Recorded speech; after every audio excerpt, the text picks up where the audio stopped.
All right, welcome back to our daily read aloud. We're reading Pax today, and we are ready for chapter 9. And this will be a chapter about Pax. Now, before we move on to Pax, what happened with Peter and Vola last time we read? Alex? They got, what was it? They got what? They got, she was Like a crazy person? Yeah. And did it turn out that she was crazy? No. No, she's actually helping him. So what did she build for him so that he was able to maybe move around? Quentin? Okay. Close to a cane. Cadence? Crutches. And basically, she said, you need to go back to the gas station up the road, call your grandpa, have him come pick you up. And she said, you need to get out of here. All right. Chapter 9, we're back to Pax. Remember, he was with Gray, and they were going to be moving south to be saved from the war sick. Eric? You need your microphone. I have a new microphone now. So it doesn't amplify in here, but it amplifies for our friends at home. Okay. Chapter 9. Approaching the meadow from the forest above, Gray stopped suddenly, nose in the air. Again. He lifted his muzzle to test the scent more carefully. Stronger. Pax, already hesitant, tensed. Gray hurried to the edge of the trees. A loner is challenging me. Okay, so in animal world, a loner would be a male that lives on his own, and he's trying to take over some territory. He wants this territory, but his display is for the young vixen's benefit. She will choose a mate this winter. Pax followed and took in the scene below him. 4 foxes dotted the meadow. Bristle and Rat stood together, their black-tipped ears pricked forward, warily toward the other 2, who faced each other on a ledge of a rock, halfway down. One of these was a vixen, darker than Bristle and big-bellied with kits. The other was a large male with rough, tawny fur. His hackles were up and his left ear was split. So do you think he's gotten in a lot of fights? Yeah. Yeah. Gray barked to announce his presence. The challenger spun off the ledge. An arc of blood sprang from his ear and bolted down the meadow. Gray picked his way down the hillside, Pax following. As Gray passed Bristle and Runt, his very presence seemed to calm them, as if he were an unseen hand stroking their backs. As soon as he passed, Runt danced his excitement at seeing Pax, but Bristle curled a lip and hissed. Pax hurried after Gray. When Gray climbed to the ledge beside his mate, Pax dropped to its base and sat respectful. Gray's mate greeted him with affection. Then she shared news. The wind this morning was from the west. It brought the scent of fire. We must move soon. She looked out at Pax. The outsider smells of humans. Bristle and Runt edged closer, ears cocked toward Gray's response. He is returning to the humans he lived with in the south. I will travel with him to search for a suitable place to move. He and I will rest, then leave tonight. Behind him, Bristle growled again, and Pax felt the urge to run. His boy. He wanted only to find his boy. But instinct told him that he needed rest and food first. He signaled his agreement, and then Gray and his mate glided silently into the green meadow. Runt bounded over and tumbled into Pax. He dropped the toy soldier from his cheek, inviting Pax to play. Bristle jumped between them and swatted the toy away. Humans, remember the danger. Runt retrieved the toy and displayed it between his teeth, defiant. Pax sensed that Runt was now in more trouble than before, and that he was the cause. He'd felt that way often with his boy and the father, and one of his strategies had been to disappear, if that would protect his boy from man's anger. He backed away, but Bristle was not satisfied. Stay away from the human stinker, she warned her brother. Remember the danger. Pax took a step closer. My humans are not dangerous. Runt seemed alarmed by this, as if Pax had issued a challenge. He darted uphill toward his den entrance, but his sister was quicker. She blocked him, and when he tried to slink away in another direction, she restrained him with a heavy paw until he stilled in defeat. All humans are dangerous. Pax's fur ruffled in a shiver at the scene Bristle conjured then. Wind, cold and howling, and heavy with the threat of snow. Pax recognized that wind. The story she was about to relate would end with blood on the snow and cold steel jaws. Bristle bared her fangs at Pax and then began. All right, so we won't actually hear that story until we're to the next chapter, because that's the end of this chapter, okay? So we are going to read another one, but we're switching back to Peter. Josiah. At the jog in the wall where he'd seen the deer, Peter stopped. There was blood already. He'd stumbled and ripped open the tender web of skin at the base of his thumb on a jagged splinter, and buckets of sweat. His arms trembled from the strain of lifting his weight for only these few minutes, his palms already raw on the rubber grips, and the throbbing in his right foot menaced like thunder. But none of that was what was wrong. It wasn't even the prospect of returning to his grandfather's grim house. He was going in the wrong direction. He wheeled around. He stabbed the ground and swung over it, stabbed and swung, until he planted himself in the doorway of Vola's barn again. He drew himself up tall. No. All right, what is he saying no about to Vola? Hayden? I'm not going back to my grandpa's house. Okay, because she'd made a deal with him, right? I'm going to bind your foot, make you crutches, you have to go back. And he was like, all right. So now he's like, no, I'm not going to do that. Vola's head snapped up. She shot him a warning scowl. But on her face, Peter read a flash of something else. Fear. I'm not going back, he said more firmly. Whether you help me or not, I'm going to get my fox. Help you? Peter moved to the bench and hoisted himself up. Teach me. What you said about moving from my arms, about getting strong. You learned how to get around on one leg. Teach me. You were a medic. Set my bone, please. I'll do whatever you tell me to. He picked up the cider and drank it down to show his trust. Then I'll leave. But even if you won't help me, I'm going to get him. Vola put her hands on her hips and lowered her head to eye him. A tamed fox set loose in the wild. You know he might be dead, don't you? I know, and it would be my fault. If he's dead, I need to bring him home and bury him. Either way, I'm going to go back and find my fox and bring him home. Vola studied Peter as if she were seeing him for the first time. So which is it? You going back for your home or for your pet? They're the same thing, Peter said, the answer sudden and sure, although a surprise to him. And you're going to do this no matter who tries to stop you, because it's the right thing for you at your core? Vola made a fist and thumped her chest. Your core. Is that true? What does she mean by that? Josiah? Your heart. Yeah, like if you feel something so strong like it's in your core, it's something that's like about you, right? It's so strong in your heart that it's about who you are. Peter waited before he answered because this woman, maybe crazy, maybe not, had asked it as if the fate of the world depended on it. But the answer was the same as it would have been if he'd blurted it out. The answer would have been the same as if he'd waited a lifetime to think it over. He thumped his own chest and felt the muscle of his heart leap. Yes, in fact, there's nothing else I know at my core. The woman nodded. Well, you're 12. That's old enough to know your own self, I expect. I'm not about to go messing with that. So all right. You'll help me? I'll help you. Vola extended her hand to shake on 3 conditions. All right, what are conditions? Noah? Like, conditions are something someone tells you you have to do. Like, you can't, like break the Right, so she says, I will help you if you agree to 3 things, right? We have 3 rules here. And that's the end of chapter 10. Now we're back to Pax. So we do not know the 3 conditions. I'll read one more chapter. Chapter 11. Okay, now as we stopped the last chapter about the foxes, Bristle was just about to tell Pax what happened to cause her to be so afraid of humans. Okay, so here's her story. My brother was born in my mother's 2nd litter.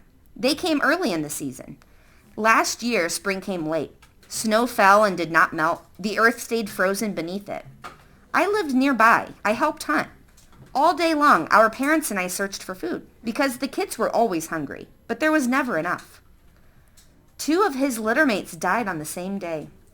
The farm, our mother urged. At the human's farm, there were always fat mice in the warm barn. At the human's farm, there were eggs in the chicken coop.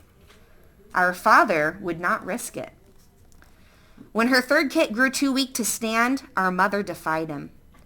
All right, what would be dangerous about going to a human farm? Eric? They can catch you and take you away. Yeah. If they find a fox trying to eat their chickens or their food or their farm animals, they usually take care of the fox, right? Whatever that means, whether catching it or killing it. So it's a dangerous idea. Runt raised her head and gave Bristle a pleading look. Bristle ignored it. She led the strongest of her new kits, my sister and me, to the human's farm. Runt edged closer and pressed his nose into Pax's shoulder. Instantly, the vixen lashed at his cheek. Although Pax noted she did not use her claws. Runt dropped to the ground. The ground around the barn was cleared of snow by many footprints, animal as well as human. The air was rich with the smell of rodents. Our mother headed for a gap in the wooden boards near the base, with us a few tail links behind. Just before she reached it, steel jaws sprang out of the earth with such speed that the air snapped. Our mother screamed. The clamp held her front leg. The more she thrashed, the deeper the metal cut. She began biting at her leg to free it. Every time we tried to come near, she ordered us away. Our father appeared. He had followed our tracks. He chased my sister and me back into the brush and ordered us to stay there. Then he set to helping our mother. The scene she conveyed was one of two foxes, bonded by both an old love and a new fear. The fear so terrible that their eyes rolled back in their sockets, so vivid that Pax could smell its sharp scent. Runt began to whimper, a piteous sound that made Pax want to comfort him, but Bristle warned him to keep away. A human came then with a stick. Both our parents screamed at us to run home. We stayed. We saw. The human raised the stick, and in front of our eyes, our mother and our father burst into blood and fur and shattered bones splattered over the snow. Runt whined and backed away toward the den again, and again Bristle stopped him. My sister and I could not leave our parents' bodies. Darkness fell and the next day came, and still we hid in the pile of wood beside the barn. Finally, we set out, but that night it began to snow. The snow blotted out all sound and scent. Lost, we crawled under a sweep of pine boughs, and I curled myself around my sister, who was so much smaller. In the morning, she died. When the snow stopped, I saw that we had sheltered beneath the great pine at the top of our ridge. We had been within sight of home. The image she shared then, her sister's frozen corpse at the base of the mighty pine, seemed to exhaust her. Why do we have no family, brother? Runt turned to Pax. Because of the humans, we have no family. Bristle turned her golden eyes on Pax, inviting a challenge. If he could have, he would have made her know every kindness of every day with his boy. But the hatred she had for humans was deep and fair. Instead, he offered his cheek in sympathy. Bristle turned away and ordered her brother into the den. All right, so sad chapter, but now we have a lot more understanding about Bristle and Runt. So, in a very short summary, what happened to Bristle and Runt's family? Cadence? They died. They died. All right, Josiah, how did they die? From humans. From humans. So now, why do you think Bristle is so mean to Pax? Because Runt clearly wants to be friends with Pax, and she wants none of it. Emma? Because Bristle doesn't trust humans because he killed her parents. Right. And Pax is so close with his human that she worries that he, I don't know, might be dangerous to them. Angie? This is, I have, you said in the book that, like, the more she tugged, the heavier the metal cut or something. But what was she on? Okay, so traps, they are like hinges, okay, like a door hinge. So you can open it up, and if something steps in it into the middle of the trap, so they can see too, then it triggers the trap to snap shut. A bear trap? So Yeah, it's kind of like that. Like it has metal, like teeth is what you call it, and they close around each other, so it clamps on. And you can't. The more you try to get out, the more it like digs into you. Alex. It is a big trap. Mhm. How did the, So bear traps are the same design, but there are like many different sizes and types of how these did traps. the stick to the... They didn't go into detail, so we can just assume maybe he used it to hit them. Could have been a gun. We don't really know. But we do know that things splattered and sprayed, so it could have been a gun. All we do know is that the humans killed her parents. She watched it, and now she's, rightfully so, terrified of humans. Eric? It could have been a machete. Could have been. We don't know. The author did not give us enough information. Quentin? I'm just going to go ahead and guess it was a sword. Okay. We don't need to worry too much about how the parents died. Think more about how that affects how Bristle sees the world. She doesn't trust any humans now. Yes. So the trap was kind of like a human trap, a little bit like that, but it was metal. So when it closed together, it was tight. All right. Let me see how long the next chapter is, because these have been quite short. We might have time for one more. Why did you mean like they screamed? They go? Okay, let's read one more chapter. Chapter 12. How do they scream? Students in person here, I need you quiet. All right, chapter 12. All right, back to Peter. You coming in, or am I just holding the door open for the flies? Peter dropped his pack. He rebalanced himself on the crutches and stared at the log cabin. These trees grew here? It hadn't been a question, but Vola nodded and pointed uphill. Spruce from the top of Mason's Ridge. Lincoln logs. Is that what you're thinking? Sort of. But it wasn't. Peter reached out to touch one of the logs. What would it feel like to make something so consequential? To cut timbers and watch them fall out of the clear blue sky and roll them down to a clearing? Your hands sticky with sharp-scented pitch, and then to lift them into place, notched and stacked one over the other. Yes, just like the toys that had been his favorite in kindergarten, the old set and the tall cardboard canister. And ended up with a home. You built this? No, before my time. Now come in, I don't have all day. Peter still didn't move. What are the conditions? You said you'd tell me when we got here. Vola sighed and stepped down onto the slab of granite that formed the front step. Ooh, granite. That's a type of rock we've learned about, right? A metamorphic rock? Letting the screen door clap shut. She picked up a jar of seeds and a cloud of birds fluttered down from the trees to surround her. She filled a feeder that hung from the corner rafter before turning to answer him. Number 1. Here's her conditions. I don't want anyone coming around here. I live by myself for a reason. You write to your grandfather and tell him whatever it takes to make sure nobody comes around here. Besides, it's only fair you let your family know you're not dead in a ditch somewhere. Peter reared back so fast he almost toppled over. The pain that movement caused was searing, but he bit his lip. No, he'd come and get me. No. Condition number 1, non-negotiable. She scooped a few seeds from the jar and held out her palm. A chickadee left the feeder and settled on her fingertips. He pecked at the seeds, and when they were gone, she tossed them back into the air.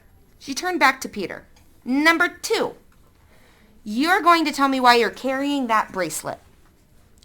Peter glanced down at his pack and felt his heart clench to protect what was so private. Why? Because I'm curious about you. And you can tell a lot about a soldier by what he carries into battle.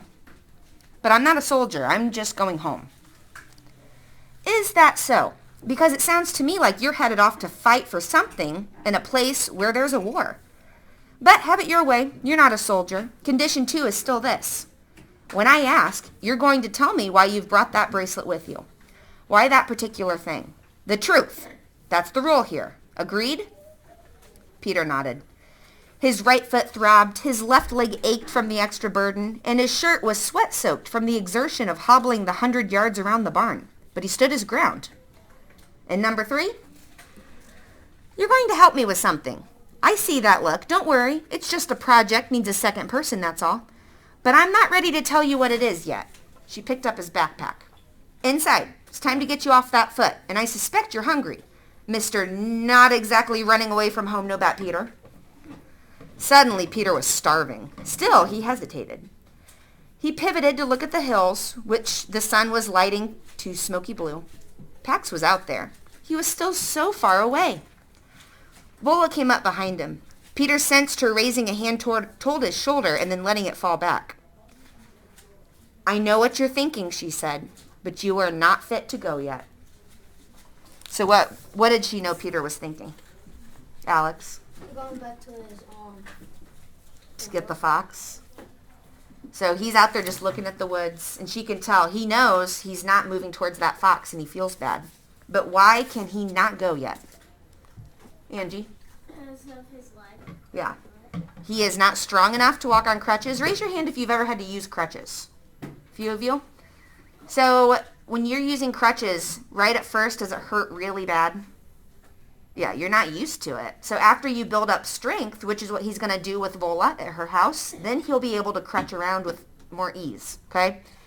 All right, thank you all for tuning in today. We'll see you later.